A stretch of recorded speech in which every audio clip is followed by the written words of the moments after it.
Notre invité ce midi est Bertrand Millet, directeur du Colisée de Roubaix. Bonjour et merci beaucoup d'être avec nous. Nous sommes à quelques heures d'un nouveau spectacle enfin sur votre scène. C'est le deuxième depuis la comédie musicale Chance qui avait lieu fin mai. Alors comment on se sent ? Prêt plus que jamais? Heureux, évidemment. Heureux de retrouver le public dans notre théâtre quand même, qui a été fermé beaucoup trop longtemps.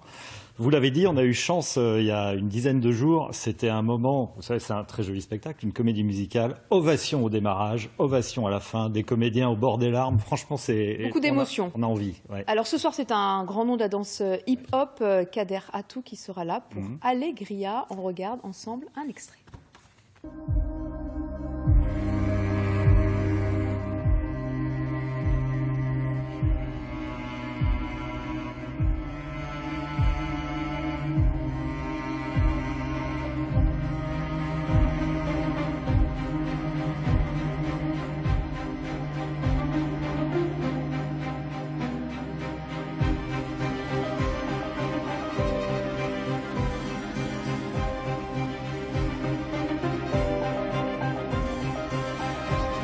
Le Colisée reprend vie avec une jauge qui vous est imposée ce soir. Bien sûr, 700 places, c'est très limité, c'est complet du coup, comme ça l'est samedi pour Imani également, complet. Et puis on va augmenter progressivement puisqu'on aura un quatrième spectacle où on pourra aller jusqu'à 1000 places pour Michael Gregorio le 24 juin. L'humoriste, alors est-ce que c'est compliqué ce casse-tête? Il a fallu annuler quelquefois deux, trois fois le même spectacle, remettre des dates. Ah, oui. Pour les équipes, c'était épuisant.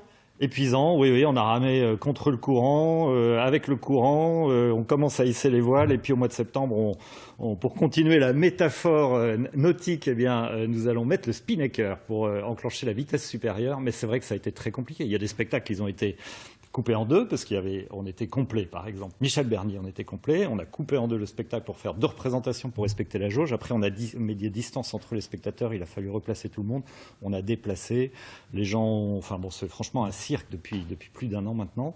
Et donc, on est heureux d'avoir des perspectives un peu plus positives. Est-ce que le vrai soulagement aura lieu quand tout le monde pourra venir, qu'il n'y aura plus cette jauge imposée ? Oui, parce que c'est vrai que j'attends septembre pour annoncer la nouvelle saison et savoir dans quelles conditions je vais pouvoir effectivement vendre les places. Est-ce que je vais devoir garder une distance entre les spectateurs? Est-ce que je vais être limité à 1000? Le pass sanitaire? Enfin voilà, il y a encore des interrogations. Est-ce que vous pensez que le lien a été coupé avec le public? Il faut lui réapprendre à venir, à regarder sur le site internet la programmation par exemple? Non, le lien il n'a pas été coupé. Les gens sont globalement très compréhensifs et super sympas. Il y a énormément de gens qui ont gardé leur billet. C'est ça qui nous a permis de tenir d'ailleurs. Ils ont gardé leur billet patiemment en attendant que le spectacle ait lieu la saison prochaine. Il y en a plein aussi, quand le spectacle a été annulé, ils nous ont dit gardez le prix de ma place, voilà, c'est pour vous aider à tenir. Et c'est vrai que ça nous a bien aidé ça. Un dernier mot, votre scène a été occupée par les intermittents, ça laisse des traces?